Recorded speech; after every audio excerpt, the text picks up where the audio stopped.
First, मैंने अपने previous year questions को प्रॉपरली यूज किया, not just for solving and checking my knowledge but in order to understand the kind of questions the UPSC is asking.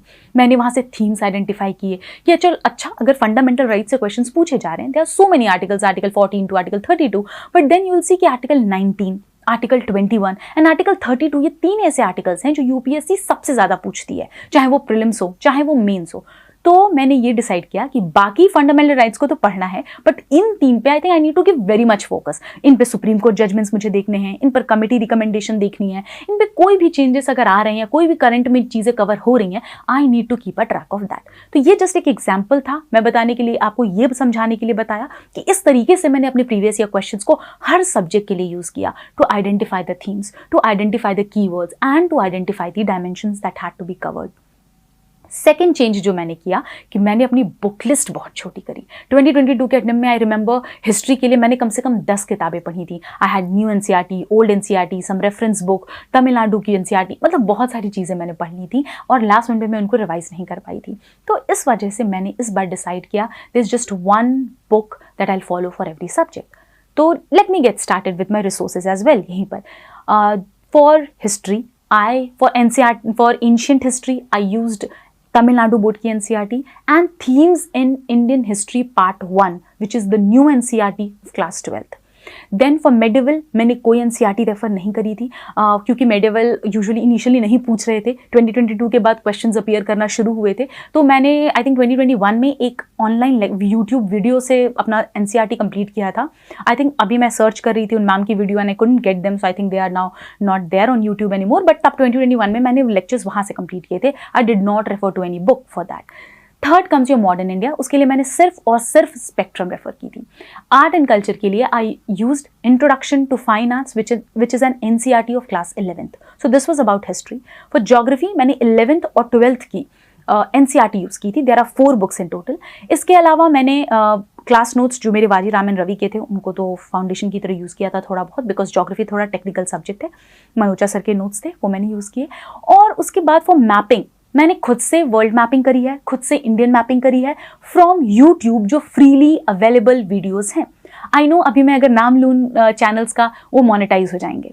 I know if I talk about them you will not be able to access them any more freely, so I will not name them. You are intelligent enough to go to YouTube and search for some really good videos, you'll find them, trust me. तो मैंने free resources से ही उसको करा था, world mapping और India mapping, and I was good to go. You can look for any of the channels. उसके बाद let's talk about economics. ना इकोनॉमिक्स की स्टोरी थोड़ी यूनिक है because economics has really been really tough for me, क्योंकि to understand the basics, क्योंकि अगर आप एक भी चीज़ गलत समझते हो ना your entire understanding of the Indian economy like starts declining.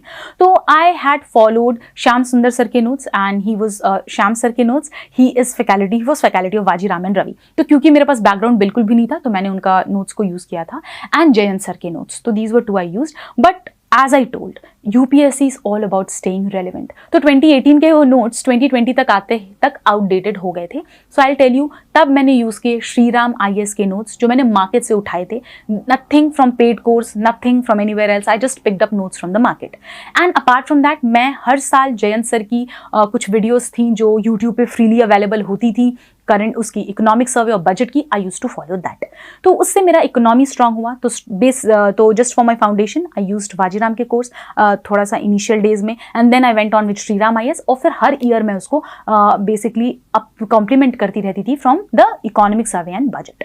अब पॉलिटी की बात करूं तो पॉलिटी के लिए मैंने लक्ष्मीकांत को रेफर किया था specifically for the prelims. Now let's talk about another important resource I would like to mention. Abhay Kumar sir हैं जिनका एक अपना YouTube चैनल है। I will try to post the link of that channel on my official Telegram group जो कि है Shakti Dubey _1। Please that is my only official Telegram channel, and वहाँ पे मैं पोस्ट कर दूंगी उस अभय कुमार सर के YouTube का वीडियो का link. There he has come up during the COVID with 500 MCQs. उस 500 MCQs के थ्रू एक नई अंडरस्टैंडिंग डेवलप हुई फॉर पॉलिटी, बिकॉज सर ने जो एक्सप्लेनेशंस दिए हैं that gave me a new way of approaching the questions, and that is why that benefited me so much so that I ended up taking PSIR as my optional. So these were 2 sources of polity that I refer to for my prelims. Because prelims में अगर हम देखें तो polity से usually theme current के होते हैं but questions static concepts पे पूछे जाते हैं। For example if 2023 was a year जहां पे हमने देखा था कि प्रेसिडेंट इलेक्शंस पे क्वेश्चंस थे, it was because that was there in the news. अगर new CJI is appointed, there will be question in prelims on appointment of the CJI of India. So this is that simple. They'll pick up the theme from current affairs, but they'll ask static questions. So I was good to go with these two sources with a bit of current addition.